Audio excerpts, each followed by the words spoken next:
আমাদের রাজ্য সরকার তাদের প্যাডে চিঠি করেছে, দেখুন এই তো আমাদের রাজ্যের মহিলাদের অবস্থা, যে মহিলা প্রধানদেরকে ডাকা হয়েছে মিটিংয়ে, তার সাথে দেয়ার হাজবেন্ড। এটা মহিলা সশক্তিকরণ? তার মানে কি মহিলা প্রধানের জায়গায় তার হাজবেন্ড সেই প্রধানশিপ চালাবে? পঞ্চায়েত কি তার হাজবেন্ড চালাবে?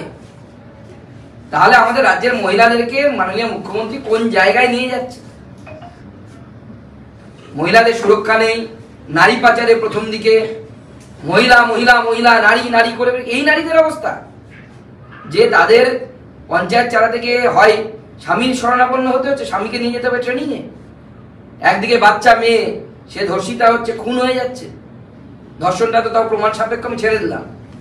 10 বছরের একটা বাচ্চা মেয়ে মুখ্যমন্ত্রী থাকা অবস্থায় তার বডি পাওয়া গেল গলা কাটা অবস্থায়। তাহলে সেইখানে সেই রাজ্যের যারা ক্রিমিনালস তারা রাজ্যের হোম মিনিস্টারকে ঢেঙাও ভয় পায় না। এই ধরনের হোম মিনিস্টার থাকার থেকে না থাকা ভালো।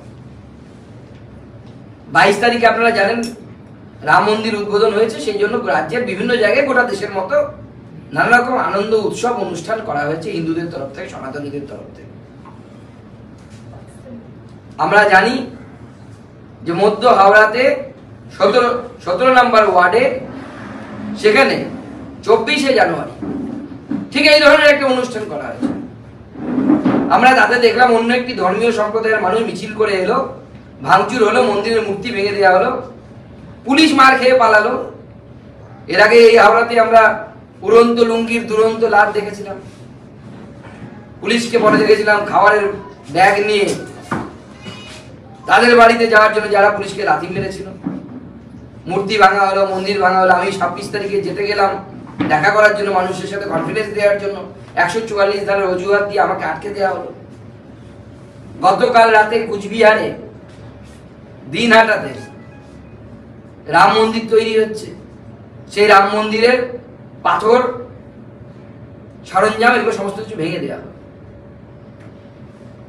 এবং এখানে বিশেষভাবে আমি উল্লেখ করতে চাই যে কুচবিহারের দিনহাটার মুসলিমরা কিন্তু এর বিরোধ করেছে। রাম সকলকে এক করছে, কিন্তু তৃণমূল চাইছে যে উস্কানিমূলক কাজ করে পশ্চিমবঙ্গের সাম্প্রদায়িক সম্প্রীতিকে বিনষ্ট করা। আমাদের মাননীয় বিরোধী দলনেতা শুভেন্দু অধিকারী একটি ভয়েস রেকর্ড আর টুইট করেছেন, আপনারা নিশ্চয়ই দেখেছেন। সেখানে তৃণমূলের নেতা উত্তম সর্দার, সন্দেশখালী নেতা, সব শেখ শাহজাহানের চাকর বাকর যারা আর কি, তারা প্ল্যান করছে যে 200 হিন্দু বাড়ি আছে সেখানে গিয়ে তাদেরকে পেটাতে হবে। এইভাবে গোটা রাজ্যে পুরো শান্তি শৃঙ্খলাকে বিনষ্ট করে তোষণ ভোট, অ্যাপিজমেন্ট ভোট যাকে বলে, সেই অ্যাপিজমেন্ট ভোট নেওয়ার জন্য মুখ্যমন্ত্রী উঠে পড়ে লেগেছেন। অ্যাপিজমেন্ট পলিটিক্স মুখ্যমন্ত্রী করছেন।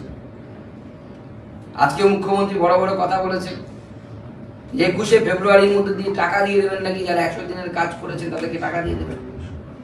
কোথা থেকে দেবেন?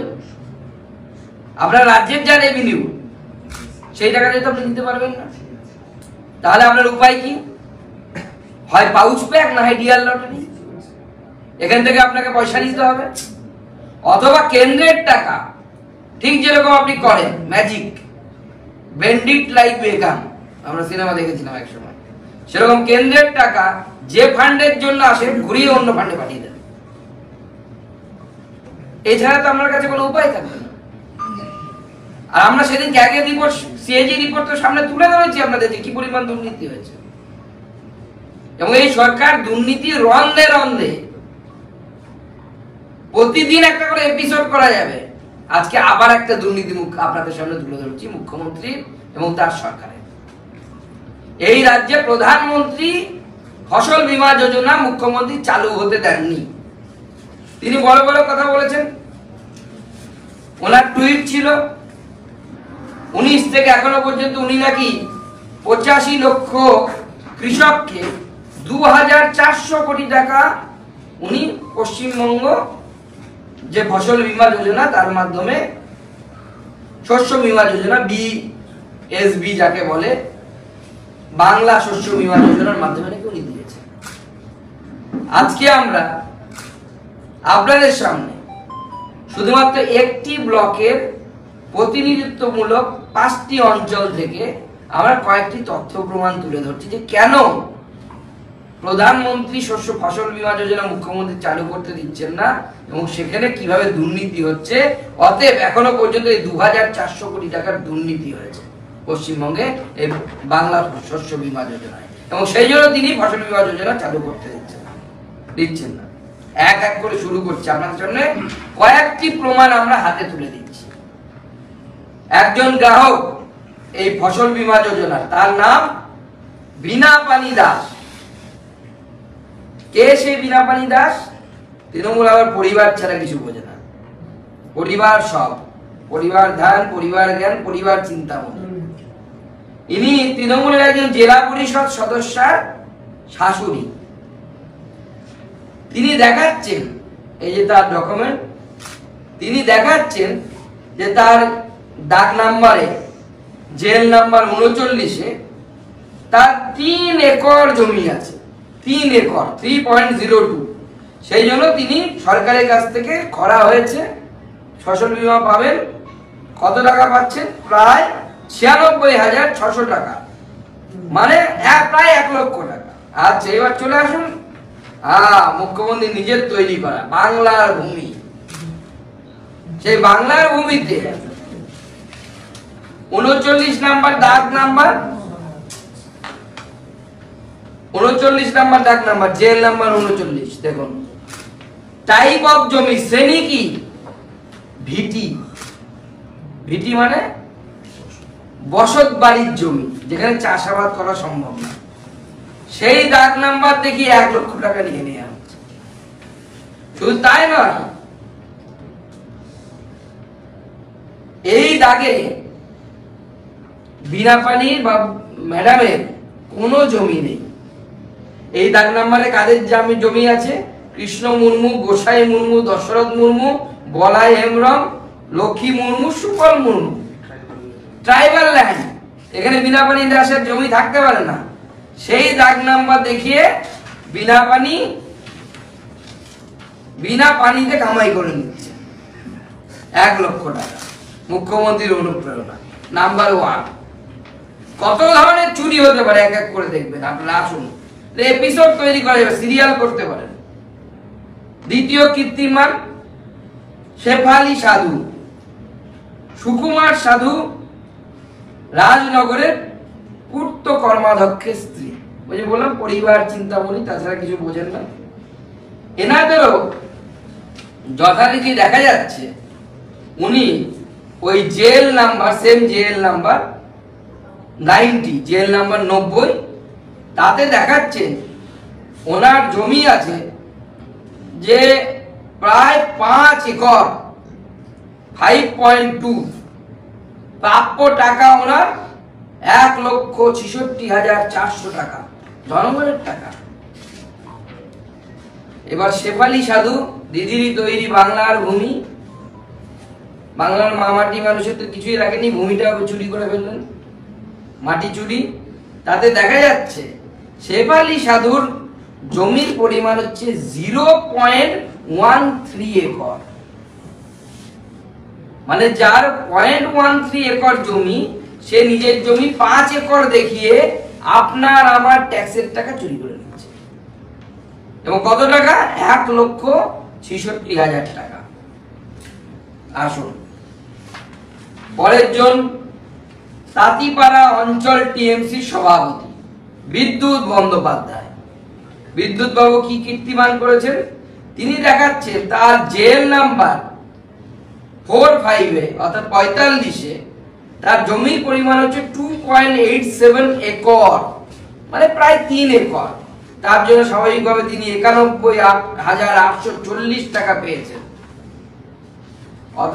অথচ সেই মুখ্যমন্ত্রীর বাংলার ভূমি বলছে যে সেই দাগ নম্বরে 45 নম্বর দাগ নম্বরে বিদ্যুৎ বন্দ্যোপাধ্যায়, তার জমির পরিমাণ হচ্ছে 0.4 একর। 0.4 একর হলে সামান্য কিছু টাকা পাওয়া যাবে, ঝেড়ে লাভ নেই। হ্যাঁ, আবার ক্লাসিফিকেশন হচ্ছে 22। এটা আমি লক্ষ্যই করিনি, এখন দেখলাম 22। বাইর কৃষি জমিও হতে পারে, অন্য জমিও হতে পারে, কোনো স্পেসিফিকেশন নেই যে এটা কৃষি জমি।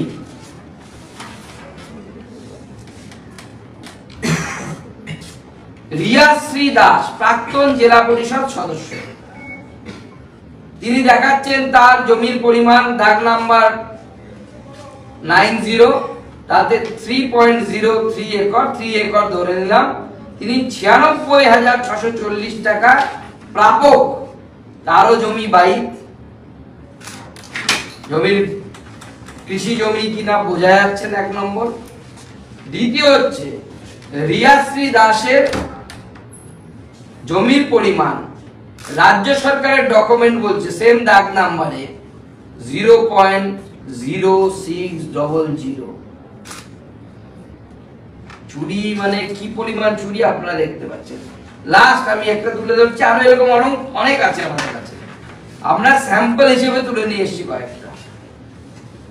সুখেন গোড়াইন রাজনগর তৃণমূল নেতা, তিনি কি দেখাচ্ছেন তার 4.92 একর, প্রায় 5 একর অফ ল্যান্ড, তার জন্য তার প্রাপ্য হচ্ছে 1,57,000 টাকা, অথচ জমির পরিমাণ হচ্ছে 22।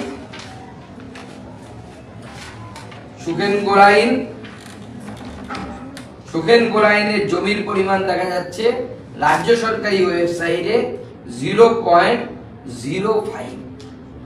তিনি দেখাচ্ছেন 5 একর জমি তার আছে এবং এই টাকা সে চুরি করে দিচ্ছে।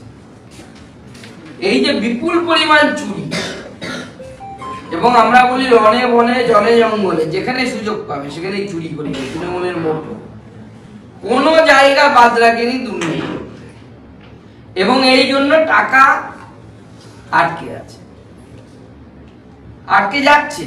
এই জন্য প্রধানমন্ত্রী ফসল বীমা যোজনা উনি চালু করতে দেন না, কারণ প্রধানমন্ত্রী ফসল বীমা যোজনা হলে ধরা পড়ে যাবে এই চুরি, নিজের লোকদেরকে পাইয়ে দেওয়া যাবে না। আর যে মানুষগুলোর আসল ফসল বীমা যোজনা পাওয়ার কথা তারা পাচ্ছেন না। আজকে পশ্চিমবঙ্গের মানুষ এই প্রধানমন্ত্রী ফসল বীমা যোজনা লাগু না হওয়ার জন্য বঞ্চিত হচ্ছে।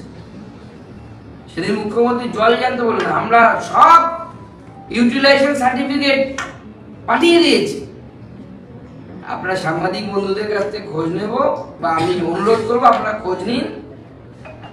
চিফ সেক্রেটারি অলরেডি বলে পাঠিয়েছে সব যত ইউটিলাইজেশন সার্টিফিকেট আছে পাঠাও। জল জ্যান্ত মিথ্যে কথা বলছেন মুখ্যমন্ত্রী। এরকম মিথ্যেবাদী মুখ্যমন্ত্রী ভূভারতে সত্যিই বিরল, লুপ্তপ্রায় প্রাণী, বিশেষ প্রোটেকশন দেওয়া দরকার। আপনাদের সামনে আমরা এই বিষয়গুলো তুলে ধরলাম, আপনাদের যদি কোনো প্রশ্ন থাকে।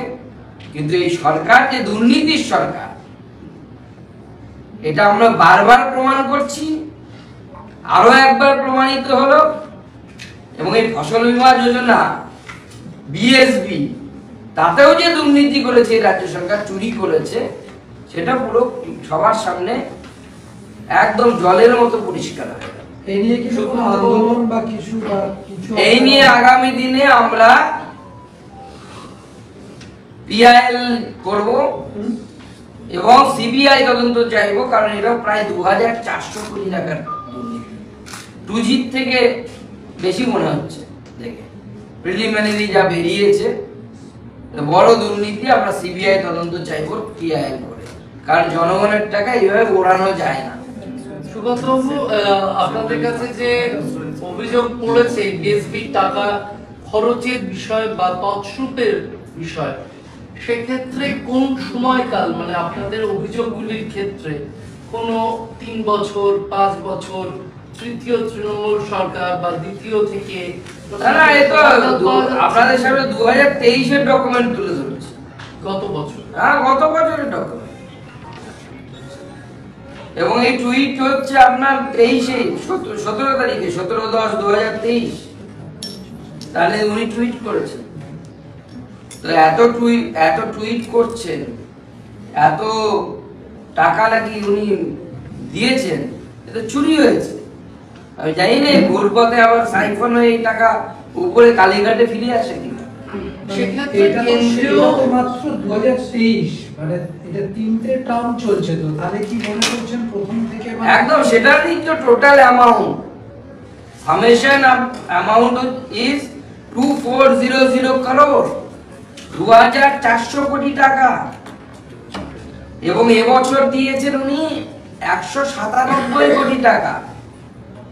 আর এই বিগত দিনে জবে থেকে এটা চালু হয়েছে, 2019 থেকে এটা চালু হয়েছে, উদ্দেশ্য একটাই, জনগণের টাকা কিভাবে পার্টির লোকেদেরকে পাইয়ে দিতে হবে এবং সেটা সাইফন হয়ে কালীঘাটে পৌঁছবে।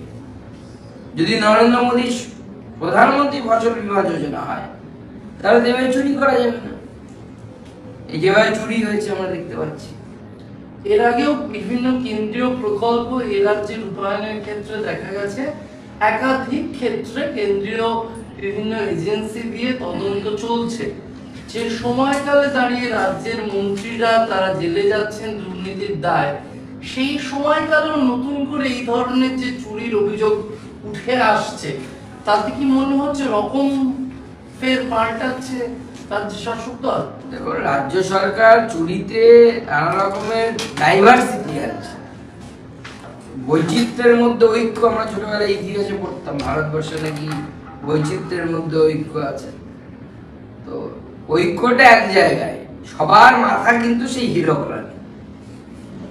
হীরক রানীর আশীর্বাদ ছাড়া কেউ এই বৈচিত্র্যময় চুরি করতে পারছে না।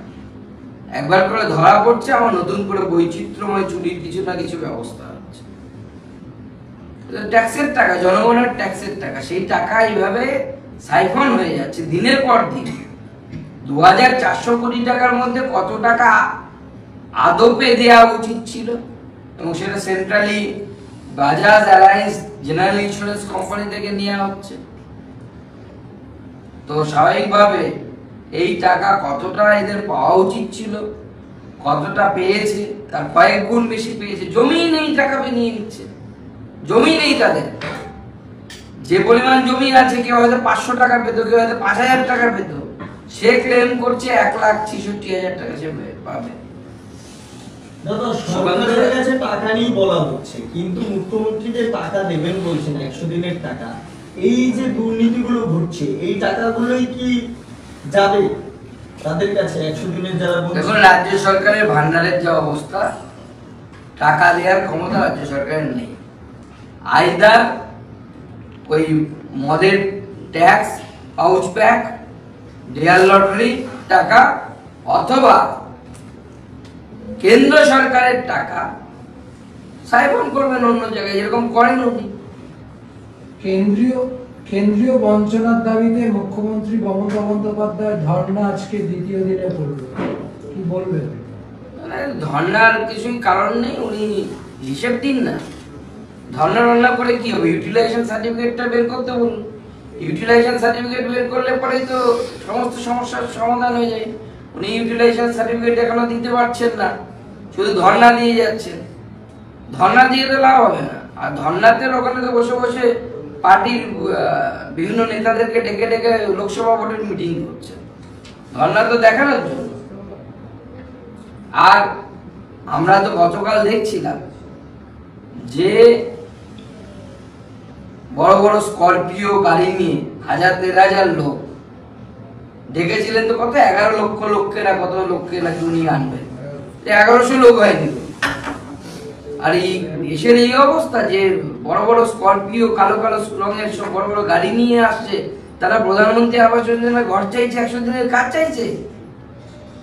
যারা এত বড় বড় গাড়ি নিয়ে আসে, এদের 100 দিনের কাজ দরকার সত্যি? আপনারা ভিজুয়াল বের করুন যে কারা কারা আসছে সেখানে। সুকান্তদা, অধীর চৌধুরী কি টাকাটা দিতে পারেন? এই যে 100 দিনের কাজের টাকাটা উনি দিয়ে দেবেন বলছেন রাজ্যের তরফে, এটা কেন্দ্রীয় না পারে না তো, এটা কেন্দ্রীয় প্রকল্প। তো এই টাকা উনি যদি দেন, প্রথম কথা হচ্ছে এই টাকা দেওয়ার ওনার টাকা কোথা থেকে আসবে, সব থেকে বড় প্রশ্ন হচ্ছে এটা। দ্বিতীয় প্রশ্ন এটা হচ্ছে ক্যাডারদেরকে পোষণ করার জন্য, আমার যেটা মনে হয় ক্যাডারদেরকে পোষণ করার জন্য মাননীয় মুখ্যমন্ত্রী একটা সিস্টেম বের করেছে। ও সবাই পাবে না, যারা ওনার পার্টির ক্যাডার তারাই টাকা পাবে অ্যাকাউন্টে, তারপরে যখন আমরা এই হিসেব টিসেব দিয়ে ইউটিলাইজেশন সার্টিফিকেট দিয়ে কেন্দ্র সরকার যখন আবার টাকা দেবে তাহলে ডবল টাকা পাবে। হ্যাঁ, এবং এটা গ্রাম উন্নয়ন মন্ত্রকের টাকা, তো সেই আলাদা বাজেট ফান্ড সেখান থেকে অ্যালোকেশন হয় এবং কেন্দ্রীয় অ্যাক্ট অনুসারে হচ্ছে, আপনারা জানেন। কিন্তু সেই অ্যাক্টের মধ্যে এটাও আছে যে আপনি যদি ইউটিলাইজেশন সার্টিফিকেট না দেন, আপনি যদি দুর্নীতি করেন, কেন্দ্র সরকারের অধিকার আছে সেই টাকা আটকে রাখা। সেই জন্য তো রাজ্য সরকার এত কান্নাকাটি করছে, তো অবস্থান করছে। যান না কোর্টে, যান না, দেখি অন্তত কোর্টে গিয়ে চ্যালেঞ্জ করুন কেন্দ্র সরকারকে।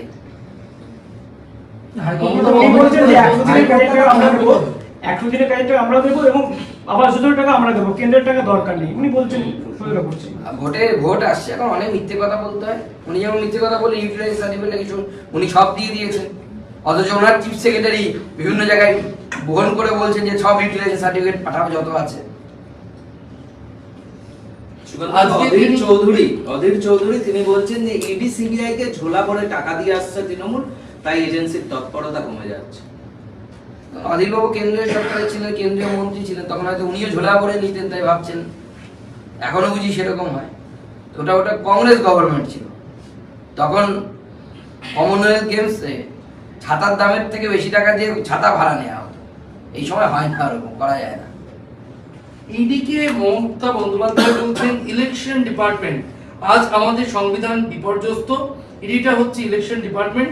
আমি আমার নিজের ভাষায় বলি, বিজেপি নিজের কিছু করার ক্ষমতা নেই। একটা গভর্নমেন্ট চলছে, ওদের একটাই ক্ষমতা, government of the agency, by the agency, for the agency. এর সাপোর্ট নিয়ে ওরা তো বেঁচে আছে। গোটা দেশে বিপুল সংখ্যক মানুষ নরেন্দ্র মোদীকে দুহাত তুলে আশীর্বাদ করেছিল 2014-তে।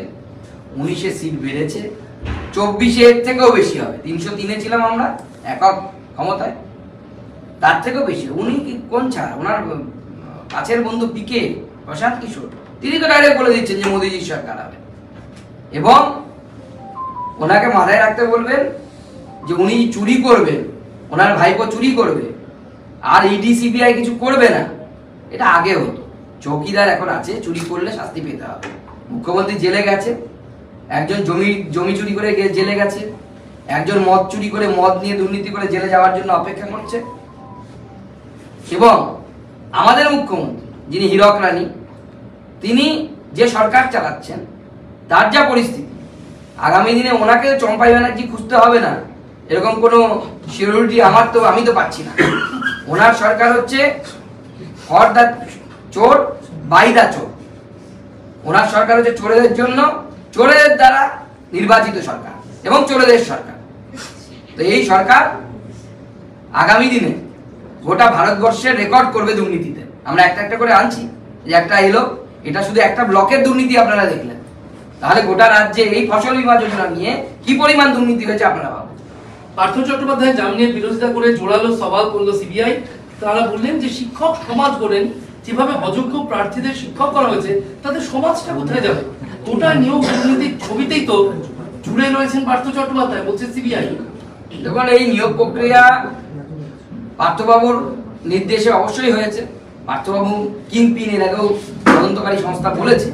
কিন্তু আমরা বারবার যে বিষয়টির দিকে জোর দিচ্ছি, সেটা হচ্ছে পার্থ চট্টোপাধ্যায়ের হেভিওয়েট নেতা আমরা মানি, ওজন ভালোই ছিল না, কিন্তু এত ওজন ছিল না যে মমতা বন্দ্যোপাধ্যায়ের নির্দেশ ছাড়া উনি এত বড় কর্মকাণ্ড করে ফেলেছেন।